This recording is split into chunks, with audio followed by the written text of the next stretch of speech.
Assalamualaikum warahmatullahi wabarakatuh. Salam Om Swastiastu, Namo Buddhaya, salam kebajikan. Perkenalkan, nama saya Vina Marlina dengan NPM 40222100085 dari Program Studi Manajemen S1 Fakultas Ekonomi dan Bisnis Universitas Widyatama. Saya di sini akan membahas video terkait dinamika atau perkembangan manajemen pemasaran mengenai klasifikasi barang konsumen. Nah, apa sih klasifikasi barang konsumen? Klasifikasi barang konsumen adalah proses pengelompokan produk-produk berdasarkan karakteristik dan tujuan penggunaan. Klasifikasi ini juga membantu perusahaan dalam menyusun strategi pemasaran yang sesuai dengan kebutuhan dan preferensi konsumen. Di sini ada beberapa faktor dan tren yang dapat mempengaruhi strategi pemasaran. Yang pertama ada perubahan preferensi konsumen, inovasi produk, pengaruh teknologi, kesadaran lingkungan dan keberlanjutan, pengaruh ekonomi, globalisasi pasar, kemajuan logistik dan distribusi, dan juga ada terakhir peran analisis data. Di sini juga ada 3 kondisi faktual dan lapangan. Yang pertama ada keberlanjutan produk ramah lingkungan, yang kedua ada teknologi dan inovasi produk, yang ketiga ada pentingnya data dan analisis. Saya sebelumnya akan menjelaskan dulu yang ini, keberlanjutan produk ramah lingkungan. Kesadaran akan isu lingkungan semakin meningkat dan banyak konsumen cenderung memilih produk yang ramah lingkungan. Perusahaan juga dapat mengklasifikasikan produk berdasarkan keberlanjutan dan dampak lingkungan. Yang kedua, ini ada teknologi dan inovasi produk, yaitu perusahaan yang berfokus pada inovasi produk dan teknologi mungkin mengklasifikasikan barang konsumen berdasarkan tingkat kecanggihan teknologi atau fitur inovatif. Nah, yang ketiga tadi ada pentingnya data dan analisis. Penggunaan analisis data konsumen secara luas dapat mempengaruhi cara perusahaan mengklasifikasikan dan memasarkan produk mereka. Pemahaman ini juga dapat mendalam tentang perilaku konsumen menjadi kunci dalam mengembangkan strategi pemasaran yang sukses bagi perusahaan. Nah, lanjut ada ini ada pembahasan material langsung aja. Ada klasifikasi kebutuhan utama, yaitu ada barang tahan lama dan barang tahan habis. Yang pertama yaitu barang tahan lama atau biasa disebut durable goods. Barang tahan lama itu yaitu produk yang umumnya memiliki umur pakaian yang panjang dan dapat digunakan berulang kali selama periode waktu yang lama. Contoh kayak elektronik rumah tangga, TV, kulkas, mesin cuci, terus ada peralatan elektronik kayak laptop, smartphone, terus ada mobil dan kendaraan bermotor. Nah, itu masuk ke dalam kategori barang tahan lama. Yang kedua ada barang tahan habis. Barang tahan habis ini kayak contohnya kayak makanan ya, atau biasa disebut non-durable goods, kebalikan dari barang tahan lama tadi. Ini tuh produk yang cepat habis digunakan dan biasanya memiliki umur pakaian yang pendek. Kayak makan dan minuman, contoh susu, roti, kayak minuman kaleng. Terus produk perawatan pribadi kayak sampo, sabun, pasta gigi. Terus ada barang pembersih lainnya kayak deterjen, sabun cuci baju, kayak gitu.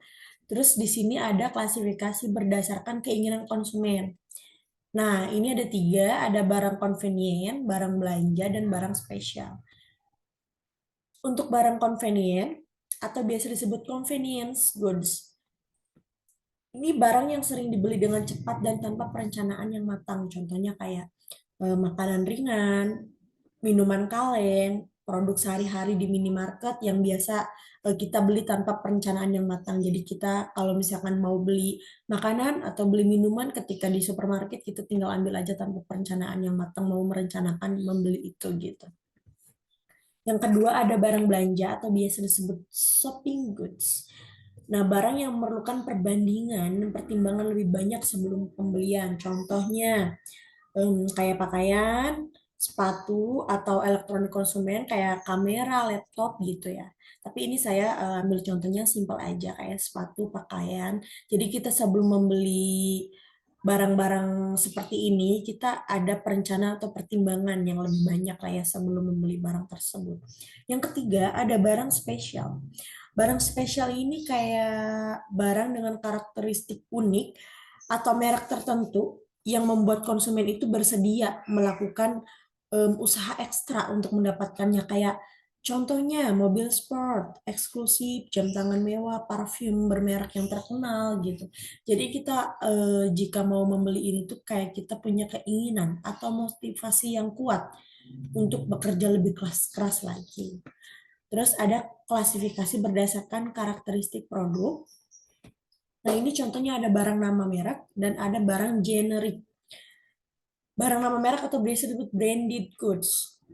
Produk yang diidentifikasi dengan merek tertentu dan konsumen itu membelinya ya karena merek tersebut gitu. Contohnya nih kayak sepatu Nike di kalangan anak muda zaman sekarang pasti tahu lah ya. Terus HP nih, handphone, smartphone yang bermerek Apple, iPhone. Nah, di zaman-zaman sekarang sangat tren sekali sepatu Nike dan smartphone Apple ini. Yang kedua, ini ada barang generik. Barang generik ini produk dengan kualitas dan karakteristik standar. Seringkali biasanya tanpa merek khusus ya. Contohnya ini kayak obat generik yang tanpa merek. Terus ada produk pembersih rumah tangga tanpa merek. Kayak sayuran dan minum-minuman yang buah-buahan ya, sorry. Sayuran dan buah-buahan yang tanpa merek gitu. Terus di sini ada klasifikasi berdasarkan keberlanjutan dan lingkungan. Nah, di sini saya kasih contoh cuma dua ya. Ada barang ramah lingkungan dan barang non ramah lingkungan. Barang ramah lingkungan atau biasa disebut dengan green product, yaitu produk yang diproduksi dengan mempertimbangkan dampak lingkungan dan berusaha untuk lebih berkelanjutan. Contohnya nih kayak produk daur ulang, mobil listrik, dan kemasan ramah lingkungan lainnya.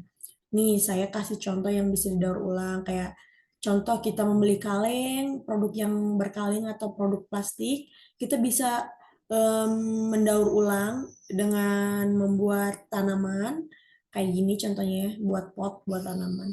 Yang kedua ada barang non ramah lingkungan atau biasa disebut dengan non-green product. Nah, ini juga barang yang tidak memiliki fokus khusus pada keberlanjutan atau ramah lingkungan. Contohnya, kayak produk dengan kemasan plastik yang berlebihan. Plastik kan tidak bisa daur ulang ya. Ini kayak contoh yang produk ramah lingkungan ini kaleng. Nah, contohnya kayak di produk non ramah lingkungan, kemasan plastik yang berlebihan, kendaraan konvensional, atau barang-barang yang sekali pakai. Ini saya kasih contoh di barang yang ada di rumah sakit. Contohnya kayak gini, barang sekali pakai ya. Kayak masker, sarung tangan. Terus lanjut ada klasifikasi berdasarkan siklus hidup produk. Yang pertama ada barang baru dan inovatif. Yang kedua ada barang matang. Saya akan membahas ini dulu, barang baru dan inovatif atau new and innovative product, yaitu produk-produk yang menghadirkan inovasi baru ke pasar. Contohnya kayak teknologi baru, smartwatch, augmented reality device, terus produk kecantikan dengan formula dan teknologi baru. Nah, ini contohnya kayak ada laptop atau komputer dengan barang inovasi baru. Yang kedua itu ada barang matang atau mature product. Produk yang telah berada dalam pasar untuk jangka waktu yang lama dan mencapai tahap kedewasaan. Contohnya kayak pakaian denim, kayak gitu. Terus bahan makanan utama seperti tepung, gula, nah ini contohnya. Terus ada peralatan rumah tangga yang standar. Lanjut, ada studi kasusnya ya. Tadi ini cuman pembahasan materinya aja yang spesifik. Ini klasifikasi barang konsumen dalam industri pakaian. Ini contoh dari ada konsep teoritis dan konteks nyatanya. Ini ada barang tahan lama dan barang tahan habis. Yang pertama ada barang tahan lama. Konsep teoritisnya itu barang tahan lama itu dalam pakaian mungkin mencapai kayak contoh jaket kulit atau mantel musim dingin yang dapat bertahan selama beberapa musim. Terus ada konteks nyatanya apa sih gitu. Konteks nyatanya kayak sebuah perusahaan itu pakaian mewah menghasilkan mantel kulit dengan desain klasik yang diharapkan yang dapat digunakan selama bertahun-tahun. Nah, ini juga ada barang tahan habis, yaitu konsep teoritisnya pakaian kategori ini mungkin melibatkan produk musiman ya atau tren mode yang berubah setiap beberapa bulan. Konteks nyatanya itu pakaian musim panas atau koleksi mode terbaru yang diperbarui setiap musim oleh merek fashion populer. Nah, gitu contohnya ada konsep teoritis dan konteks nyatanya. Terus next ada klasifikasi berdasarkan keinginan konsumen. Ada barang convenient kayak tadi dan ada barang belanja. Barang convenient ini konsep teoritisnya itu kayak pakaian sehari-hari yang mudah diakses dan sering dibeli tanpa perencanaan yang matang. Contohnya kayak tadi yang beli makanan gitu di minimarket. Terus konteks nyatanya kayak contoh yang tadi, iya barang di minimarket, terus kaos katun, celana jeans atau kaos oblong yang dijual secara luas di berbagai toko pakaian. Yang kedua ada barang belanja. Barang belanja ini konsep teoritisnya yaitu pakaian yang memerlukan perbandingan dan pertimbangan lebih banyak sebelum pembelian. Kayaknya contoh tadi membeli pakaiannya kayak sepatu, celana ya kayak gitu. Terus konteks nyatanya pakaian yang bermerek yang memerlukan pertimbangan lebih lanjut seperti membandingkan merek yang gaya sebelum keputusan pembelian. Jadi kita sebelum beli barang itu kita biasanya menyesuaikan passion kita, menyesuaikan gaya atau tren zaman sekarang gitu, sebelum membeli pakaian tersebut. Lanjut, ada klasifikasi berdasarkan karakteristik produk. Yang pertama ada barang nama merek, yang kedua ada barang generik. Ini juga ada konsep teoritis dan konteks nyatanya. Yang pertama yaitu barang nama merek, konsep teoritisnya, pakaian dengan merek terkenal yang diidentifikasi oleh konsumen. Terus konteks nyatanya itu pakaian dari merek terkenal. Contohnya kayak tadi ya, seperti Nike, Adidas, atau Calvin Klein. Yang kedua ada barang generik.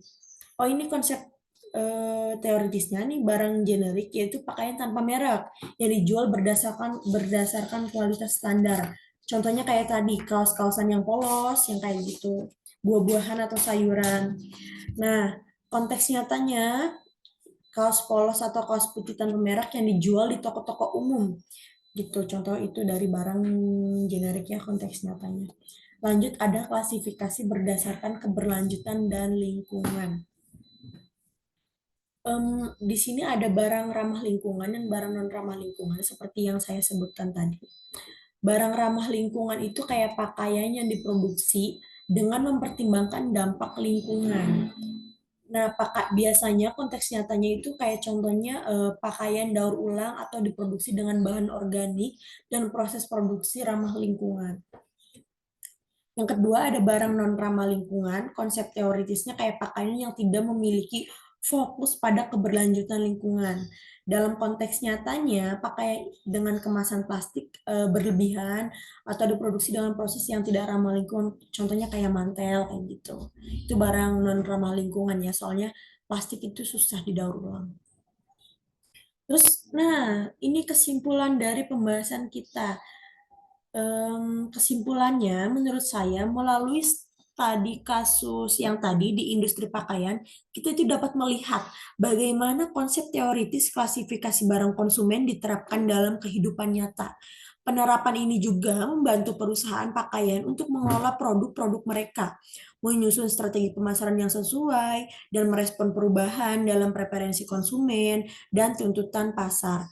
Konsep ini juga mencerminkan keberagaman dalam jenis pakaian dan cara konsumen memandang dan memilih produk-produk pakaian.